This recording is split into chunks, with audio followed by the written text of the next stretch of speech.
Do you actually have control over your life? You move through your life, making thousands of choices every single day, completely confident that you're the one in the driver's seat. That feeling of control, of being the author of your own story, is a fundamental part of being human. You choose what to eat, what to say, and who you love. You feel like the master of your own destiny, making conscious choices from one moment to the next. But what if I told you that science could prove your brain has already made your decisions long before you're even aware of them? What if your conscious choice is just the last domino to fall in a chain reaction you didn't even start? This isn't some philosophical riddle. It's a question that neuroscience has been tackling for decades, and the answers are deeply unsettling. They challenge the very core of who we think we are. Stay with me, because what you're about to learn might just change how you see every decision you make for the rest of your life. Section 1. The simple choice. Let's start with something simple. Picture yourself reaching for a cup of coffee. It feels like an effortless, voluntary action. You feel a desire for a sip, you decide to go for it, and your hand reaches out. In your mind, the sequence is obvious. First comes the conscious intention, then comes the action. It feels like you are the cause, and the movement is the effect. For centuries, this was the accepted model of how our minds work. Our conscious will was the starting pistol for every voluntary move we made. But in the 1980s, a neuroscientist named Benjamin Liebet decided to put this assumption to the test. He designed a deceptively simple experiment that would ignite a firestorm in both science and philosophy, a debate that is still raging today. He wanted to find out, with scientific precision, when the conscious decision to act actually happens. And to do it, he would peer directly into the brain as it made a choice. Section 2. The scientific revelation. Here's how Liebet's groundbreaking experiment worked. Participants were asked to simply flex their wrist whenever they felt the spontaneous urge to do so. That's it. No signal, just a simple, voluntary movement. While this was happening, two things were being measured. First, an EEG machine recorded the electrical activity in their brains. Second, the participants watched a special clock and reported the exact moment they first became consciously aware of their intention to move. The results were astonishing and sent shockwaves through the scientific community. Liebet discovered a specific buildup of an electrical signal in the brain's motor cortex, which he called the readiness potential, or RP. But here is the critical, mind-bending discovery. The readiness potential didn't begin just before the movement.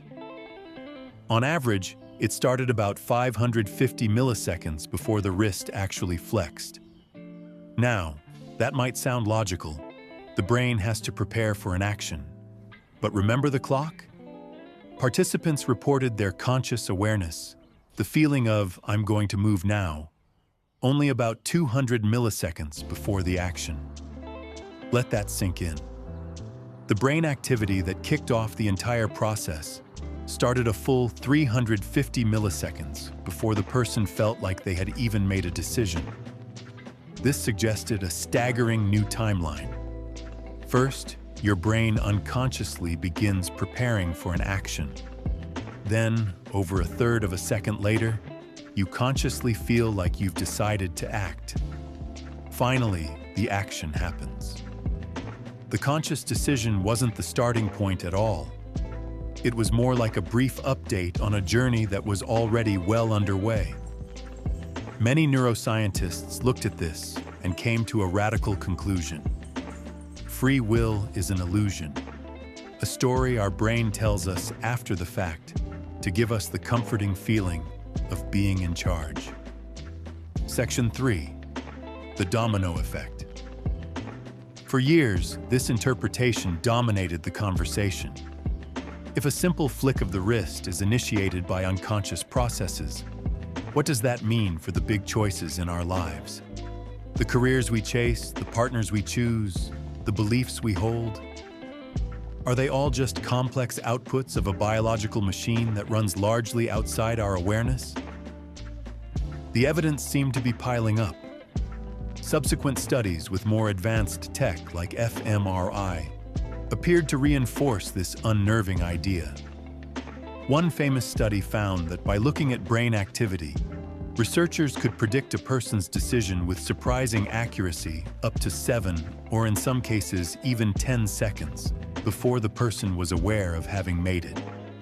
This suggested that a network of high-level brain areas begins preparing a decision long before it ever surfaces into our conscious mind. Your brain, inside the dark, quiet box of your skull, is constantly guessing, predicting, and preparing actions based on a lifetime of experience. Every move you make is guided by these predictions, which are largely under the automatic control of your memory and environment.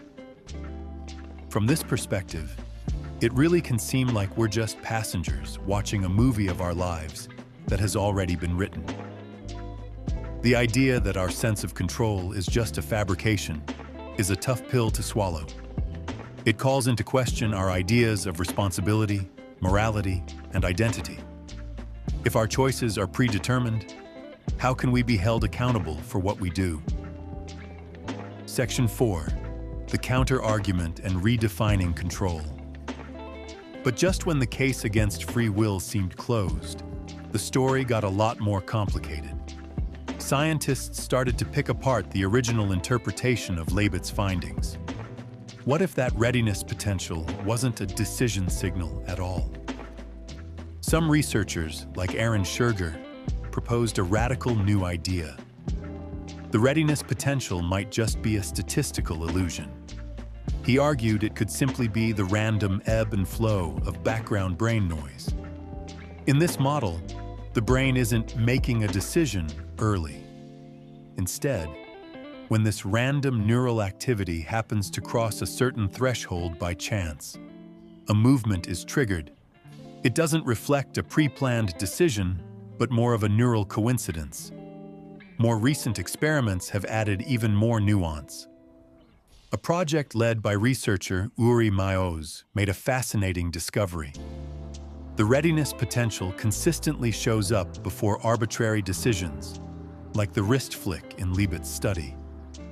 But it was strikingly absent before deliberate, value-based decisions. When participants had to make a meaningful choice, like which of two charities would receive a $1,000 donation, the telltale brain activity that supposedly proved a lack of free will was nowhere to be found. This strongly suggests that the conclusions drawn from Leibotz's work might not apply to the important decisions we make every day.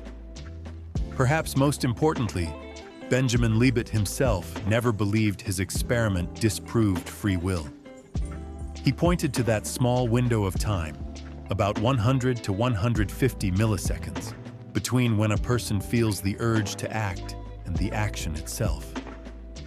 He argued that in this window, we have a crucial power, the power of veto. He called it free won't. While we may not consciously start every impulse, we have the conscious ability to approve or reject it at the last moment. Think of a golfer taking a few practice swings before the final, decisive strike. Our consciousness, in this view, doesn't start the action, but it gives the final say. Section 5. The new perspective, awareness as the new control. So where does that leave us? The science shows that the relationship between our brain, our consciousness, and our choices is far more complex than we ever imagined. After decades of research, there is no scientific consensus that neuroscience has disproven free will. Instead, it has forced us to ditch a simplistic, almost magical view of how we make decisions. Control might not mean being a puppet master who starts every single thought and action from a conscious command center. Instead, real control might be something more subtle and, maybe, more powerful. It's the ability to become aware of the impulses, urges, and patterns that bubble up from our unconscious minds. It's the capacity to observe these signals without being automatically hijacked by them. This isn't a story about a lack of control. It's a story about a different kind of control. It's the difference between being a leaf tossed around in the wind and being a sailor who can't control the wind, but can adjust the sails. Your brain is going to generate thoughts, emotions, and impulses based on genetics, past experiences, and your environment. You can't control that. But you can control how you respond. You can choose which impulses to follow and which to veto. This is where true agency lives. The real power isn't in initiating every action, but in our awareness of our own internal world. By understanding our own minds, our biases, our habits, our emotional triggers, we gain a more authentic and profound form of control. We can consciously decide to build better habits, to question our automatic reactions, and to align our actions with our deepest values. That is a freedom worth having. Conclusion. The deep dive into the neuroscience of free will begins with a deeply unsettling idea that we are not fully in control, but it doesn't have to end there. It can lead us to a more mature and empowered understanding of who we are. We are not just our unconscious impulses, and we are not just our conscious thoughts. We are the dynamic dance between the two. The real question isn't if we have control, but how we choose to exercise the control we have. So the next time you make a choice, big or small, take a second to reflect. Ask yourself, did I really choose this? Or am I just becoming aware of a choice that was already made? And more importantly, does this choice line up with the person I consciously want to be? I'm genuinely curious to hear what you think. Let me know your thoughts in the comments. Does this research change how you see your own decisions?